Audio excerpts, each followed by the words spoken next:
Hi all welcome to my channel magic moon ടാറ്റ് reading by Ammu. So നമ്മുടെ റീഡിങ്ങിലേക്ക് എല്ലാവർക്കും സ്വാഗതം. എപ്പോഴും പറഞ്ഞ പോലെ ജനറൽ റീഡിംഗ് ആണ്. റെസനേറ്റ് ചെയ്യുന്ന കാര്യങ്ങൾ മാത്രം എടുക്കുക, അല്ലാത്ത കാര്യങ്ങൾ അവോയ്ഡ് ചെയ്യുക. ജനറൽ റീഡിംഗ് ബേസ് ചെയ്ത് ആക്ഷൻ എടുക്കരുത്. നമുക്ക് റീഡിങ്ങിലേക്ക് കിടക്കാം.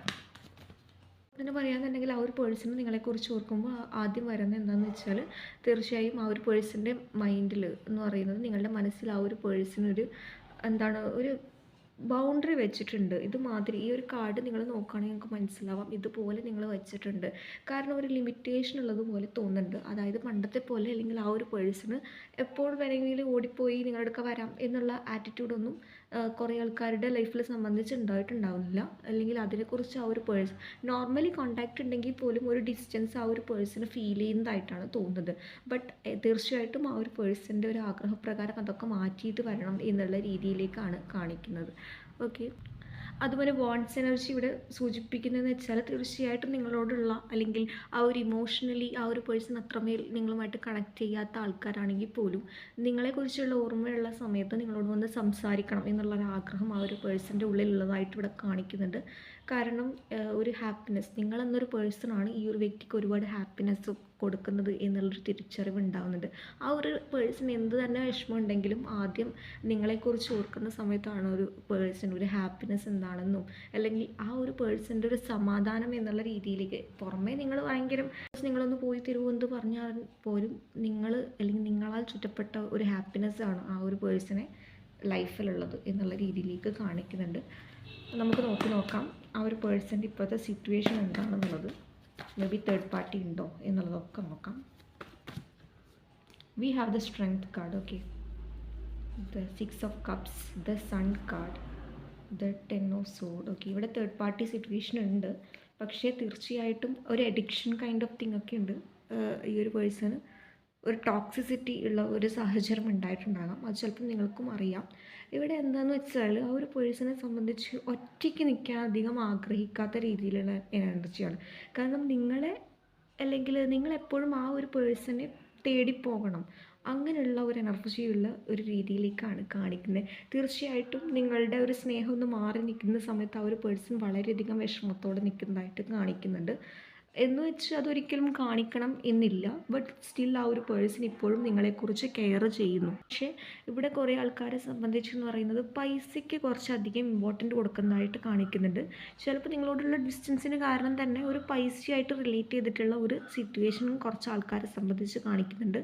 എല്ലാവർക്കും പൈസ റിലേറ്റഡ് ആണ് എന്നല്ല ഞാൻ ഉദ്ദേശിച്ചത്, കുറച്ച് ആൾക്കാരുടെ എടുത്ത് കാണിക്കുന്നുണ്ട്.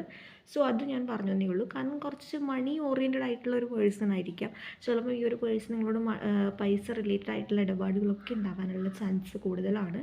അതുപോലെ തന്നെ പറയാമെന്നുണ്ടെങ്കിൽ ഇവരെ ഏറ്റവും കൂടുതൽ ഒരു സിറ്റുവേഷൻ വന്ന സമയത്ത് അത് ഇമോഷണലി ആണെങ്കിലും അല്ലെങ്കിൽ ആ ഒരു പേഴ്സൺ ഒറ്റപ്പെട്ട് നിൽക്കുന്ന സമയത്ത് കൂടെ ഉണ്ടായിരുന്ന നിങ്ങളാണ്. എന്നാൽ ഇപ്പോൾ ആ ഒരു പേഴ്സൺ ആ ഒരു നിമിഷങ്ങളൊക്കെ ഓർക്കുന്നതായിട്ടാണ് കാണിക്കുന്നത്. തീർച്ചയായിട്ടും ആ ഒരു പേഴ്സൺ ഒറ്റപ്പെട്ട് നിൽക്കുന്ന ഒരു ഫീലിംഗ് ഒക്കെ തോന്നുന്നുണ്ട്.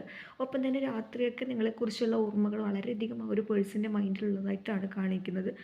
ആ ഒരു പേഴ്സൻ്റെ മൈൻഡിലെന്ന് പറയുന്നത് നിങ്ങൾ വീണ്ടും ആ ഒരു പേഴ്സൺ ഓഫർ കൊടുക്കുകയാണ്. കാരണം വീണ്ടും ഒരു ചാൻസ് കൊടുക്കുകയാണ്, ഇതിനൊരു റീയൂണിയൻ പോസിബിലിറ്റീസ് ഉണ്ട് എന്നുള്ള രീതിയിലൊക്കെ വീണ്ടും നിങ്ങൾ ആ ഒരു പേഴ്സൻ്റെ ലൈഫിലേക്ക് പോകുന്നതൊക്കെ ആകാം ചിലപ്പം ആ ഒരു പേഴ്സൺ സ്വപ്നം കാണുന്നത്. അതുപോലെ തന്നെ പറയാന്നുണ്ടെങ്കിൽ അതിലാണ് ആ ഒരു പേഴ്സൺ നിങ്ങളടുക്ക് എത്തിച്ചേരേണ്ട ആ ഒരു എന്താണ് ഒരു ബ്ലോക്ക് പോലെ ആ ഒരു പേഴ്സൺ ലൈഫിൽ അതൊരു നമുക്ക് നോക്കാം. അത് കുറച്ച് ക്ലാരിഫൈ ചെയ്യുന്നതിന് മുന്നേ കഴിഞ്ഞു. ഓക്കെ, ഒരു ഹേർട്ട് ബ്രേക്ക് സിറ്റുവേഷനാണ് ഇവിടെ കാണിക്കുന്നത്. Again the devil card. തീർച്ചയായിട്ടും ആ ഒരു പേഴ്സൻ്റെ ഒരു സ്വഭാവം കാരണമായിരിക്കാം നിങ്ങളിപ്പോൾ നോ കോണ്ടാക്റ്റിലേക്ക് പോയിട്ടുണ്ടാവുക. കുറച്ച് ആൾക്കാർ അവിടെ സംസാരിച്ചുകൊണ്ടിരിക്കുന്നുണ്ടാകാം. സ്റ്റിൽ ആ ഒരു പേഴ്സൺ എന്ന് പറയുന്നത് നിങ്ങളെന്ന് പറഞ്ഞാൽ ഭയങ്കര കെയറിങ് ചെയ്യുന്ന ഒരു പേഴ്സണാണ്. നിങ്ങൾ ആ ഒരു പേഴ്സൺ എന്ന് പറയുന്നത് ആ ഒരു പേഴ്സൻ്റെ എല്ലാ വേർഷനും നിങ്ങൾ കണ്ടിട്ടുണ്ടാകാം. അതായത് എത്രയും ആ ഒരു പേഴ്സൺ ഒരു ബുക്ക് മാതിരി ചിലപ്പോൾ നിങ്ങളെക്കാൾ കൂടുതൽ ഇമ്പോർട്ടൻറ്റ് ചിലപ്പോൾ ആ ഒരു പേഴ്സണ് കൊടുത്തിട്ടുണ്ടാകാം. ഇപ്പോൾ ആ ഒരു പേഴ്സൻ്റെ മൈൻഡിൽ എന്ന് പറയുന്നത് നിങ്ങളെ വേദനിപ്പിച്ചത് കൊണ്ട് ഓർത്ത് ആ ഒരു പേഴ്സൺ ഇപ്പോൾ വളരെ വിഷമത്തിലാണ്. കാരണം ഇത് കർമ്മ ഈസ് എ ബൂമറാങ് എന്നുള്ള രീതിയിൽ ഓൾവേസ് നമ്മൾ പറയാറുണ്ട്. ആ ഒരു സിറ്റുവേഷനാണ് നമുക്കിവിടെ വായിക്കാൻ വേണ്ടി പറ്റുന്നത്. ബട്ട് സ്റ്റിൽ ആ ഒരു പേഴ്സൺ ആഗ്രഹിക്കുന്നതെന്ന് വെച്ചാൽ വീണ്ടും ഈ ഒരു സിറ്റുവേഷനിൽ എനിക്ക് പുതിയൊരു ഹോപ്പ് ഉണ്ടാകും, അല്ലെങ്കിൽ ഞാൻ വിശ്വസിക്കുന്ന അല്ലെങ്കിൽ പ്രപഞ്ചശക്തി അല്ലെങ്കിൽ ഞാൻ വിശ്വസിക്കുന്ന ദൈവങ്ങളൊക്കെ എന്നെ അങ്ങനെയൊന്നും അല്ലെങ്കിൽ നിങ്ങളിൽ നിന്നും അകറ്റില്ല എന്നുള്ള രീതിയിലൊക്കെ കുറച്ച് എനർജി, വളരെ കുറച്ച് എനർജി കാണിക്കുന്നുണ്ട്. ബട്ട് സ്റ്റിൽ ഇവിടെ ഒരു കാര്യം എന്ന് പറയുക, പോവുക വരിക എന്നുള്ളൊരു ടെൻഡൻസിയും കാണിക്കുന്നുണ്ട്. ഒരു മിസ്സിങ് മൊമെൻ്റ് ഉള്ളത് കൊണ്ട് നിങ്ങളെടുക്ക വരാം എന്നുള്ള ഒരു നാർസിസ്റ്റിക് ബിഹേവിയർ ഉള്ള ആൾക്കാരുടെ കുറച്ച് സ്വഭാവവും എനിക്കിവിടെ ഫീൽ ചെയ്യുന്നുണ്ട്. കാരണം എന്ന് പറയുന്നത് ആ ഒരു മൊമെൻറ്റിൽ അവർക്ക് ഒറ്റപ്പെട്ട് നിൽക്കാൻ പറ്റില്ല, അപ്പം നിങ്ങൾക്ക് വരാനുള്ള ചാൻസ് കൂടുതലാണ്. അങ്ങനെയുള്ളൊരു രീതിയും എനിക്കിവിടെ ഫീൽ ചെയ്യുന്നുണ്ട്. അതുപോലെ തന്നെ ഇവിടെ നമുക്ക് എംപ്രസ് കാർഡാണ് കിട്ടത്. എംപ്രസ് കാർഡ് എന്ന് പറയുന്നത് ആ ഒരു വ്യക്തി വിചാരിക്കുകയാണ് നിങ്ങളിപ്പോൾ നിങ്ങളുടെ കാര്യങ്ങൾ നോക്കി നിങ്ങളുടെ ലൈഫിൽ അല്ലെങ്കിൽ ആ ഒരു പേഴ്സൺ എങ്ങനെയായിരുന്നു നിങ്ങൾ തമ്മിലുള്ള റിലേഷനുള്ള സമയത്ത് ആ ഒരു വ്യക്തിക്ക് പ്രാധാന്യം കൊടുത്തിരുന്നത്, ആ ഒരു രീതിയിൽ നിങ്ങളിപ്പോൾ മാറിയിരിക്കുന്നു, നിങ്ങളുടെ സ്വഭാവത്തിന് ഒരുപാട് മാറ്റം വന്നിട്ടുണ്ട് എന്നുള്ള ഒരു റിയലൈസേഷൻ ആ ഒരു വ്യക്തിയുടെ ലൈഫിലുള്ളതായിട്ടാണ് കാണിക്കുന്നത്. അതുപോലെ തന്നെ തീർച്ചയായിട്ടും ഇവിടെ നിങ്ങളെക്കുറിച്ച് നെഗറ്റീവായിട്ടുള്ള സാഹചര്യം നിങ്ങളെക്കുറിച്ച് പറഞ്ഞിട്ടുണ്ടാകാം. അതുപോലെ തന്നെ ആ ഒരു പേഴ്സണോട് നിങ്ങളെക്കുറിച്ച് വേറെ ആരെങ്കിലും പറഞ്ഞിട്ടുണ്ടാകാം. അന്ന് വെച്ച് ആ ടൈം ആ ഒരു പേഴ്സൺ നല്ല രീതിയിൽ നിങ്ങളെ ആ ഒരു തേർഡ് പാർട്ടിക്ക് വേണ്ടിയിട്ട് നിങ്ങളെ മാറ്റി വയ്ക്കുകയോ അല്ലെങ്കിൽ നിങ്ങളെ കുറ്റം പറയുകയോ ഒക്കെ ഉള്ള സാഹചര്യം ചെയ്തിട്ടുണ്ടാകാം. അതിൻ്റെ പേരിലാകാം നിങ്ങൾക്കൊരു ഹെഡ് ബ്രേക്ക് പോലെ അല്ലെങ്കിൽ ഒരു സാഹചര്യത്തിൽ ഏറ്റവും കൂടുതൽ നിങ്ങൾ ആവശ്യമുള്ള സമയത്ത് ആ ഒരു പേഴ്സൻ്റെ കൂടെ നിന്നിട്ട് നിങ്ങൾക്കൊരാവശ്യമുള്ള സമയത്ത് ആ ഒരു പേഴ്സൺ നിങ്ങളെ ഒറ്റക്കാക്കിപ്പോയി. ചിലർക്ക് എന്ന് പറയുന്നത് ഒരു ക്ലാരിറ്റി പോലും കൊടുത്തില്ല എന്നുള്ള രീതിയിലേക്ക് കാണിക്കുന്നുണ്ട്. അപ്പോൾ ഈ ഒരു പേഴ്സൺ ഇപ്പോൾ നിങ്ങളുടെ അടുക്ക ഒരു റീസൺ കണ്ടെത്തി വരിക എന്നുള്ളത് കുറച്ചൊരു ഡിഫിക്കൽട്ടി ആയിട്ട് കാണിക്കുന്നുണ്ട്. അവരുടെ ഒരു നേച്ചർ പ്രകാരം, അവരുടെ ഒരു ക്യാരക്ടർ പ്രകാരം അങ്ങനെയാകാം. കാരണം എന്ന് വെച്ചാൽ ഒന്നും അത്രമേലൊന്നും മനസ്സിൽ കൊണ്ട് നടക്കുന്ന കൂട്ടത്തിലായിരിക്കാം, മനസ്സിലൊന്ന് വെച്ച് ബിഹേവ് ചെയ്യുന്ന കൂട്ടത്തിലായിരിക്കാം. അത്ര പെട്ടെന്നൊന്നും എളുപ്പത്തിലൊന്നും നമുക്ക് ആ ഒരു പേഴ്സൻ്റെ ക്യാരക്ടർ എന്താണ്, ഉള്ളിൽ എന്താണോ എന്നുള്ളതൊന്നും അത്ര പെട്ടെന്ന് മനസ്സിലാവുന്നുണ്ടാവില്ല. ഇപ്പോൾ ആ ഒരു പേഴ്സൻ്റെ ഒരു തോട്ടും അങ്ങനെയാണ്, ഒരു ഗ്യാപ്പ് കാണിക്കുന്നത്. നമുക്കൊരു ടവർ കാർഡാണ്, ഒരു ട്രാൻസ്ഫോർമേഷനാണ്, ഒരു സിറ്റുവേഷൻ എൻഡപ്പ് ആയിപ്പോയി, ബട്ട് അതൊരു പുതിയൊരു തുടക്കത്തിനാണ് എന്നുള്ള രീതിയിലേക്കാണ് ആ ഒരു പേഴ്സൺ വിശ്വസിക്കുന്നത്. തീർച്ചയായിട്ടും നിങ്ങളോട് ചെയ്തു പോയ തെറ്റുകളെക്കുറിച്ച് ആ ഒരു പേഴ്സൺ വളരെയധികം റിഗ്രറ്റിംഗ് എനർജിയാണ്. ഇവിടെ ദ 10 ഓഫ് സോഡ് എനർജി എന്ന് പറയുന്നത് ഒരു പെയിൻഫുൾ ആയിട്ടുള്ള സിറ്റുവേഷനാണ് ഇവിടെ കാണിക്കുന്നത്. ആ ഒരു തെറ്റ് തിരിച്ചറിഞ്ഞ് അല്ലെങ്കിൽ ആ ഒരു പേഴ്സണൽ ലൈഫിൽ അതുപോലുള്ള ഏതെങ്കിലും ഒരു സാഹചര്യം കടന്നു പോകേണ്ട ഒരു രീതി കാണിക്കുന്നുണ്ട്. മേ ബി തേർഡ് പാർട്ടി ഉണ്ടെങ്കിൽ അവരെ അതുപോലെ കെയർ ചെയ്യുന്നുണ്ടാവില്ല, നിങ്ങളെ മനസ്സിലാക്കിയ പോലെ. അല്ലെങ്കിൽ നിങ്ങൾക്ക് വേണ്ടിയിട്ട് അല്ലെങ്കിൽ അവർക്ക് വേണ്ടി നിങ്ങളെ തള്ളി പറഞ്ഞിട്ടുണ്ടെങ്കിലും അവർക്കൊരാവശ്യം വന്ന സമയത്ത് തേർഡ് പാർട്ടി ഉണ്ടായിട്ടുണ്ടാവില്ല. അങ്ങനെയുള്ള ടൈമാണ് നിങ്ങളെ ഏറ്റവും കൂടുതൽ ആ ഒരു പേഴ്സൺ നിങ്ങൾ എന്താണ് എന്ന് മനസ്സിലാക്കുന്നത് എന്നുള്ള രീതിയിലേക്കാണ് കാണിക്കുന്നത്. നമുക്ക് നോക്കാം ആ ഒരു പേഴ്സൺ നിങ്ങളുടെ ലൈഫിലേക്ക് വരണം എന്ന് ആഗ്രഹിക്കുന്നുണ്ടോ എന്നുള്ളത്.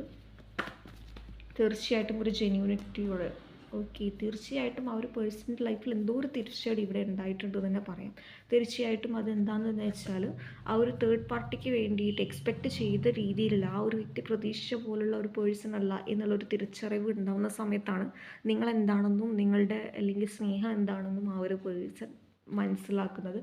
എന്ന് വെച്ച് ഇങ്ങനെ ഒരു റിയലൈസേഷൻ പീരീഡിലൂടെയാണ് അവർ കടന്നു പോകുന്നതെങ്കിൽ പോലും നിങ്ങളുടെ മുന്നിൽ ഒരിക്കലും അത് കാണിക്കാൻ ആ ഒരു പേഴ്സൺ തയ്യാറാവുന്നില്ല എന്നുള്ളതാണ്. കാരണം എല്ലാം ഹാപ്പിനെസ് ആണ്, എല്ലാം നല്ലതാണ് എന്നുള്ള രീതിയിൽ ചിന്തിക്കുന്നതായിട്ടാണ് കാണിക്കുന്നത്. അതുപോലെ തന്നെ പറയാന്നുണ്ടെങ്കിൽ തീർച്ചയായും എത്ര തന്നെ നിങ്ങളെ കുറ്റപ്പെടുത്തി പറയുകയാണ്, നിങ്ങൾ തള്ളിപ്പറഞ്ഞാൽ പോലും സ്റ്റിൽ ആ ഒരു പേഴ്സൺ എന്ന് പറയുന്നത് നിങ്ങളെക്കുറിച്ച് നിങ്ങൾ എന്താണ് ചെയ്യുന്നത് എന്ന്, അല്ലെങ്കിൽ നിങ്ങളുടെ ലൈഫിൽ എന്തൊക്കെയാണ് നടക്കുന്നത് എന്നറിയാൻ വേണ്ടിയിട്ട് ആ ഒരു പേഴ്സൺ വളരെയധികം ആഗ്രഹിക്കുന്നതായിട്ടാണ് കാണിക്കുന്നത്. അപ്പം ആ ഒരു പേഴ്സൺ വളരെയധികം കൺഫ്യൂസ്ഡ് ആയിട്ടാണ് നിൽക്കുന്നത്. കാരണം അവർ നോക്കുന്ന സമയത്തൊക്കെ നിങ്ങൾ വളരെ ഹാപ്പിനെസ് ആയിട്ടുള്ള രീതിയിലേക്ക് നിൽക്കുന്നുണ്ടാകാം. അപ്പോൾ അതെങ്ങനെയാണ് പറ്റുന്നത് എന്നൊക്കെ ഉള്ള രീതിയിലൊക്കെ ആ ഒരു പേഴ്സൺ വല്ലാതെ അങ്ങ് ചിന്തിക്കുന്നുണ്ട്. തീർച്ചയായിട്ടും ഈ ഒരു പേഴ്സൺ നിങ്ങളുടെ ലൈഫിലേക്ക് വരാനുള്ള പോസിബിലിറ്റീസ് കുറേ ആൾക്കാരെ സംബന്ധിച്ച് വളരെ ഹൈ ആണ് എന്നുള്ള രീതിയിലേക്കാണ് കാണിക്കുന്നത്. നമുക്ക് നോക്കാം ആ ഒരു പേഴ്സൺ. അടുത്ത് നമുക്ക് നിങ്ങളുടെ എനർജി ഈ ഒരു ടൈം എന്താണെന്നുള്ളത് നമുക്ക് നോക്കാം. We have the 4 of Pentacle, okay, the 10 of Swords, the 9 of Cups, the 999 card. Okay, 9 ഏതെങ്കിലും ഒരു രീതിയിൽ ഇമ്പോർട്ടൻ്റ് ആകാം, 4 ഏതെങ്കിലും ഒരു രീതിയിൽ നിങ്ങൾക്ക് ഇമ്പോർട്ടൻ്റ് ആയിരിക്കാം. October month, September month, August, ജനുവരി, ജൂലൈ, ഇത് ഏതെങ്കിലും ഒരു രീതിയിൽ നിങ്ങളുടെ ലൈഫിൽ ഇമ്പോർട്ടൻ്റ് ഉള്ള ഒരു മന്ത് ആയിരിക്കാം. മേ ബി നിങ്ങളുടെയോ നിങ്ങളുടെ പേഴ്സൻ്റെയോ. എഗെയിൻ ദ 9, 10 ഏഞ്ചൽ നമ്പേഴ്സ് നിങ്ങൾ കാണുന്നുണ്ടെങ്കിൽ നിങ്ങളുടെ ലൈഫിലുള്ള ഒരു മേജർ ടേണിംഗ് പോയിൻ്റാണ്. അതുപോലെ തന്നെ 111 ഒക്കെ കാണുന്നുണ്ടെങ്കിൽ അതൊരു നല്ലൊരു മാറ്റമാണ് എന്നുള്ള രീതിയിലേക്ക് കാണിക്കുന്നുണ്ട്. Okay, we want one more card. ഒരു കാർഡും കൂടി നമുക്ക് ആവശ്യമുണ്ട്. തീർച്ചയായിട്ടും നിങ്ങളിപ്പോഴും ആ ഒരു പേഴ്സണെ കെയർ ചെയ്യുന്നുണ്ടെങ്കിൽ പോലും ഇവിടെ ആ ഒരു നിങ്ങളുടെ ഫീലിങ്സ് ഇപ്പോൾ നിങ്ങൾക്ക് ഹൈഡ് ചെയ്ത് വെക്കാൻ പറ്റുന്നുണ്ട്. നിങ്ങളുടെ എനർജി പ്രകാരം ഇപ്പോൾ കാണിക്കുന്നതെന്ന് പറയുന്നത് 2 വഞ്ചിയിൽ ഇനി നിങ്ങൾ കാല് കുത്താൻ നിങ്ങൾ തയ്യാറല്ല. നിങ്ങൾക്ക് എന്താണോ വേണ്ടത് അതുപോലെ തന്നെ ക്ലാരിറ്റി വേണമെന്നുള്ള രീതിയിലേക്കാണ് ആഗ്രഹിക്കുന്നത്. കുറച്ച് ആൾക്കാരെന്ന് പറയുന്നത് ഒരു സെൽഫ് ഹീലിംഗ് ജേർണി തന്നെയാണെന്നുള്ള രീതിയിൽ പറയാൻ വേണ്ടി പറ്റും. ഇവിടെ നിങ്ങൾക്കുള്ള ഹീലിംഗ് ആണ് ഈ ഒരു ടൈം പോകുന്നത്. ഈ ഒരു സിറ്റുവേഷനിലൂടെ നിങ്ങൾ ഒരുപാട് പണ്ടത്തെ നിങ്ങളും ഇപ്പോഴത്തെ നിങ്ങളും എന്താണ് എന്നുള്ള ഒരു മാറ്റം യൂണിവേഴ്സൽ നിങ്ങൾക്ക് കാണിച്ചു തന്നിട്ടുണ്ട് എന്നുള്ളതാണ്. പണ്ടത്തെ എനർജിയുള്ള പേഴ്സൺസ് അല്ല നിങ്ങൾ. അതായത് എപ്പോഴും ഒരു ചെറിയ കാര്യത്തിൽ പോലും ആ ഒരു പേഴ്സണെ മാത്രം ഡിപ്പെൻഡ് ചെയ്ത് നിൽക്കുന്ന, അല്ലെങ്കിൽ ഓവർ ഷെയറിങ് ആയിരിക്കാം. ചിലപ്പോൾ നിങ്ങൾ വിചാരിച്ചിട്ടുണ്ടാകും ഒരുപാട് ഷെയർ ചെയ്യുന്നത് കൊണ്ടാണ്, അല്ലെങ്കിൽ നിങ്ങൾക്ക് ഏറ്റവും കൂടുതൽ അല്ലെങ്കിൽ ആ ഒരു പേഴ്സണൽ നിങ്ങളെല്ലാം തുറന്നു പറയുന്ന കൂട്ടത്തിലായിരിക്കാം. ചിലപ്പം ആ ഒരു പേഴ്സണൽ അങ്ങനെ ആവണമെന്നില്ല. ചുരുക്കം കുറച്ച് കാര്യങ്ങൾ മാത്രം, അതും വേണ്ടത് മാത്രം പറയുന്നുണ്ടാകാം.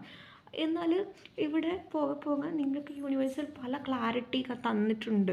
അപ്പം തീർച്ചയായിട്ടും യൂണിവേഴ്സലിൻ്റെ ഒരു ഗൈഡൻസ് ഈ ഒരു സിറ്റുവേഷനിൽ, ഈ ഒരു റിലേഷൻഷിപ്പിൽ, ഈ ഒരു സിറ്റുവേഷനിൽ നിന്നും മാറാൻ നിങ്ങളെ ഹെൽപ്പ് ചെയ്യും, നിങ്ങളുടെ കൂടെ ഉണ്ടാകും എന്നുള്ളത് തന്നെയാണ് പറയാൻ. ഇവിടെ നിങ്ങളുടെ എനർജി പ്രകാരം എന്ന് പറയുന്നത് ഇത്രയും നാൾ നിങ്ങളുടെ ഡബിൾ മൈൻഡ് അങ്ങനെയുള്ള കാര്യങ്ങളൊക്കെ ഉണ്ടെങ്കിൽ അതൊക്കെ മാറി നിങ്ങളുടെ ലൈഫിലേക്ക് എന്ത് കാര്യമാണ് വേണ്ടത് അതിന് മാത്രം ഒരു ഗോൾ സെറ്റ് ചെയ്ത് അതിനനുസരിച്ച് പോകാനുള്ള എല്ലാ തരത്തിലുള്ള ഹെൽപ്പും നിങ്ങളെ ഇൻറ്റ്യൂഷൻ നിങ്ങളെ ഗൈഡ് ചെയ്യും എന്നുള്ള രീതിയിലേക്കാണ് കാണിക്കുന്നത്.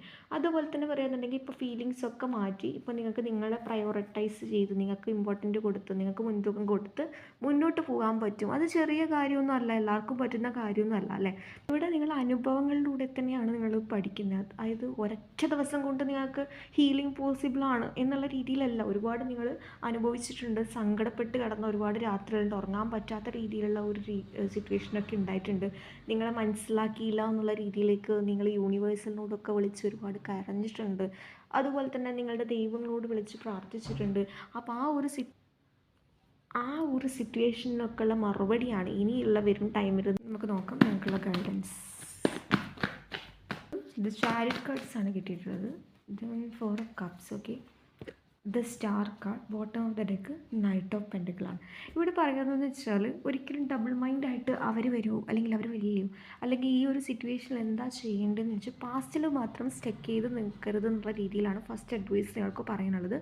അതുപോലെ തന്നെ ഇവിടെ സ്റ്റാർ കാർഡ് എന്ന് പറയുന്നത് നിങ്ങൾക്ക് മുന്നോട്ട് പോകാൻ അല്ലെങ്കിൽ ഒരു സിറ്റുവേഷൻ ഒരു പേഴ്സൺ മാത്രമേ വേണ്ടൂ എന്നുള്ള രീതിയിലല്ല കാണിക്കുന്നത്. നിങ്ങൾ അവിടെ നിങ്ങളുടെ ലൈഫിലെ ഫസ്റ്റ് അല്ലെങ്കിൽ ഇമ്പോർട്ടൻ്റ് പ്രയോറിറ്റി എന്നുള്ള രീതിയിലേക്ക് കാണിക്കുന്നുണ്ട്. തീർച്ചയായിട്ടും ഇവിടെ കുറേ ആൾക്കാരെ സംബന്ധിച്ചൊരു മൂവ് ഓൺ ചെയ്യാൻ കുറച്ച് ബുദ്ധിമുട്ടുള്ള രീതിയിലുള്ള ഒരു എനർജിയൊക്കെ കാണിക്കുന്നുണ്ട്. അതുപോലെ തന്നെ ആ ഒരു പേഴ്സണിൽ തന്നെ സ്റ്റക്ക് ചെയ്ത് നിൽക്കുന്ന, ഇവിടെ ഞാൻ ഒരു കാര്യം പറഞ്ഞുതരാം. ഈ ഒരു ഡിവൈൻ ടൈമിംഗ് എന്ന് പറയുന്ന ഒരു കാര്യമുണ്ട്. ആ ഒരു ഡിവൈൻ ടൈമിങ്ങിൽ നിങ്ങൾക്കുള്ളതൊക്കെ നിങ്ങളെ തേടി വരും. അതിനിപ്പോൾ 7 കടൽ കടന്നാണെങ്കിൽ പോലും വരും എന്നുള്ളതല്ലേ, അത് വായിച്ചു കേട്ടില്ല. അതുമാതിരിയാണ്. അതിനിപ്പോൾ ഇവിടെ നിങ്ങൾ ഒരുപാട് എഫേർട്ട് എടുക്കുന്നത് കൊണ്ടോ അല്ലെങ്കിൽ നിങ്ങളുടെ ഹീലിംഗ് ഒരു ഹീലിംഗ് ജേണിയിൽ നിങ്ങൾ കുറച്ച് മാറി നിൽക്കുന്നത് കൊണ്ടോ ഒരു കാര്യമില്ല. നേരെ മറിച്ച് നിങ്ങൾ നിങ്ങളുടെ കാര്യങ്ങൾ നോക്കി നിങ്ങളുടെ ഹാപ്പിനെസ്സിന് മുൻതൂക്കം കൊടുത്ത് മുന്നോട്ട് പോവുകയാണെങ്കിൽ അത് ഒരുപാട് നല്ലതായിരിക്കും എന്നുള്ള രീതിയിൽ തന്നെയാണ് പറയുന്നത്. നൈറ്റ് ഓഫ് പെൻഡക്കിൾസും അതുപോലെ തന്നെ ചാരിയറ്റ് കാർഡും പറയുന്നത് ഒരു ഡിസിഷൻ എടുക്കാനുള്ളൊരു ബുദ്ധിമുട്ട് അങ്ങനെയുള്ള കാര്യങ്ങളൊക്കെ ഉണ്ടെങ്കിൽ, അല്ലെങ്കിൽ ഈ ഒരു സിറ്റുവേഷൻ എനിക്ക് ഇപ്പോഴും ഒരു ക്ലാരിറ്റി ഇല്ല അങ്ങനെയുള്ള രീതിയിലൊക്കെ ആണെങ്കിൽ അതൊക്കെ മാറ്റിവെക്കാനാണ് പറയുന്നത്. കാരണം എന്ന് വെച്ചാൽ നിങ്ങൾക്ക് നിങ്ങളുടെ ഉള്ളിൽ ഇൻറ്റ്യൂഷനെ നിങ്ങൾക്ക് ട്രസ്റ്റ് ചെയ്തിട്ടുണ്ടെങ്കിൽ നിങ്ങൾക്ക് മുന്നോട്ട് പോകാം. അതായത് അതൊരിക്കലും നിങ്ങളെ ചതിക്കില്ല എന്നുള്ള രീതിയിലേക്ക് കാണിക്കുന്നുണ്ട്. അതുപോലെ തന്നെ അതിന് എന്താക്കണം, നിങ്ങളിൽ തന്നെ ഒരു സെൽഫ് ഹീലിംഗ് ജേണി പോലെ അല്ലെങ്കിൽ പോസിറ്റീവായിട്ടുള്ള തോട്ട് നടക്കണം എന്നുള്ള രീതിയിലേക്കാണ് കാണിക്കുന്നത്. അപ്പോൾ ഗൈസ്, ഇതാണ് ഞങ്ങൾക്കുള്ള റീഡിങ്. നമുക്കിനി ഞങ്ങൾക്കുള്ള ഏഞ്ചൽ മെസ്സേജസ് കൂടി നോക്കാം. What is the Angel message for them? Here we have life energy എന്നുള്ള രീതിയിലാണ് ഫസ്റ്റ് കാർഡ് കിട്ടിയത്. Second card friendship. അതായത് നിങ്ങൾക്കൊരു ഫ്രണ്ട്ഷിപ്പ് കൈൻഡ് ഓഫ്, അല്ലെങ്കിൽ നിങ്ങൾ വിചാരിക്കാത്ത ആൾക്കാരിൽ നിന്നും ഒരു ഹെൽപ്പ് കിട്ടാനുള്ള പോസിബിലിറ്റീസ് വളരെ കൂടുതലാണ്. ചിലപ്പം നിങ്ങളെ സഹായിക്കുന്നത് നിങ്ങൾ പോലും വിചാരിക്കാത്ത ആൾക്കാരാണെന്ന് ചുരുക്കം. Okay, the happy fairy of sunshine brings a lot of life give. അതായത് നിങ്ങൾക്കൊരു എനർജി ഇല്ല, അല്ലെങ്കിൽ നിങ്ങൾക്ക് ഇതിനൊന്നും എന്ത് ചെയ്യണം തോന്നില്ല, എന്നിട്ടായിരിക്കാം നിങ്ങൾക്ക് പല കാര്യങ്ങളും ഒരു ഏഞ്ചൽസ് നിങ്ങൾക്ക് ബ്ലെസ്സിങ്സ് പോലെ അല്ലെങ്കിൽ നിങ്ങളുടെ ലൈഫിലേക്ക് ഓരോ ഐഡിയാസ് അല്ലെങ്കിൽ നിങ്ങളുടെ ലൈഫിലേക്ക് ഒരു ഹോപ്പ് തരുന്നത് എന്നുള്ള രീതിയിലേക്കാണ്. She remind you to shine your light. നിങ്ങളുടെ ഉള്ളിലെ പവറിനെ അല്ലെങ്കിൽ നിങ്ങളുടെ ഉള്ളിലുള്ള ആ ഒരു പോസിറ്റിവിറ്റിനെ അല്ലെങ്കിൽ ഇൻറ്റ്യൂഷനെ വിശ്വസിക്കാനാണ് പറയുന്നത്. ആൻഡ് റിവീൽ എനിത്തിങ്, അതായത് നിങ്ങൾക്ക് അറിയേണ്ട കാര്യങ്ങൾക്കുള്ള ക്ലാരിറ്റി നിങ്ങൾക്ക് പലതും കിട്ടാനുള്ള പോസിബിലിറ്റീസ് വളരെ കൂടുതലാണ് എന്നുള്ള രീതിയിലേക്കാണ് കാണിക്കുന്നത്. രണ്ടാമത്തെ കാർഡ് ഞാൻ നേരത്തെ പറഞ്ഞ പോലെ ഫ്രണ്ട്ഷിപ്പ് കാർഡാണ്. ഇവിടെ എന്ന് പറയുന്നത് ഫെറീസും ഹ്യൂമൺ എന്ന് പറയുന്നത് ഫ്രണ്ട്സിനെ മാതിരിയാണ്. നിങ്ങളുടെ ജേണിയിൽ നിങ്ങളെ ആരാണോ ഏറ്റവും കൂടുതൽ സഹായിക്കുന്നത് അത് തീർച്ചയായിട്ടും നിങ്ങളൊരു ഫ്രണ്ട്ഷിപ്പ് പോലെ കണക്കാക്കുന്ന ഒരു പേഴ്സൺ നിങ്ങളുടെ ലൈഫിലേക്ക് വരാനുള്ള പോസിബിലിറ്റീസ് കൂടുതലാണ്. അപ്പോൾ അങ്ങനെയുള്ളവരുടെ കൂടെ നിങ്ങളുടെ ലൈഫ് അല്ലെങ്കിൽ ഹാപ്പിനെസ്സോട് കൂടി മുന്നോട്ട് പോകണം എന്നുള്ള രീതിയിലേക്കാണ് കാണിക്കുന്നത്. തേർഡ്, നമുക്ക് bottom of the deck precious ആയിട്ടുള്ള കാർഡാണ് കിട്ടിയത്. അതായത് എല്ലാ നിമിഷവും വളരെ ഹാപ്പിനെസ്സോട് കൂടി മുന്നോട്ട് പോകാൻ ശ്രമിക്കണം എന്നുള്ള രീതിയിലേക്കാണ് കാണിക്കുന്നത്. അതായത് ലൈഫിലെ എല്ലാ നിമിഷവും ഒരു സന്തോഷത്തോടെ നിൽക്കണം എന്നുള്ള രീതിയിലേക്കാണ് കാണിക്കുന്നത്. അതുപോലെ തന്നെ മറ്റുള്ള അല്ലെങ്കിൽ ഒരു സിറ്റുവേഷനെ ഓർത്ത് വിഷമിക്കാനോ അല്ലെങ്കിൽ അതിനെ ഓർത്ത് റിഗ്രറ്റ് അടിക്കുകയോ ഒന്നും വേണ്ട. ഇപ്പോഴുള്ള മൊമെൻറ്റിൽ വളരെ ഹാപ്പിനെസ്സോട് കൂടി മുന്നോട്ട് പോവുക. അപ്പോൾ ഇതാണ് ഗൈസ് ഇതിനൊക്കെയുള്ള റീഡിങ്. ഹോപ്പ് നിങ്ങൾക്ക് ഇത് ഇഷ്ടമാണെന്ന് വിശ്വസിക്കുകയാണ്. ഇഷ്ടമായ ലൈക്ക് ചെയ്യുക, ഷെയർ ചെയ്യുക, സബ്സ്ക്രൈബ് ചെയ്യുക. അപ്പോൾ നമ്മുടെ സബ്സ്ക്രൈബേഴ്സ് അല്ലാത്തവർ ആദ്യമായിട്ട് ഈ ചാനൽ കാണുകയാണെങ്കിൽ തീർച്ചയായിട്ടും സബ്സ്ക്രൈബ് ചെയ്യാനും മറക്കല്ലേ. അപ്പോൾ അടുത്ത റീഡിങ് കാണുന്നവരെ ബൈ.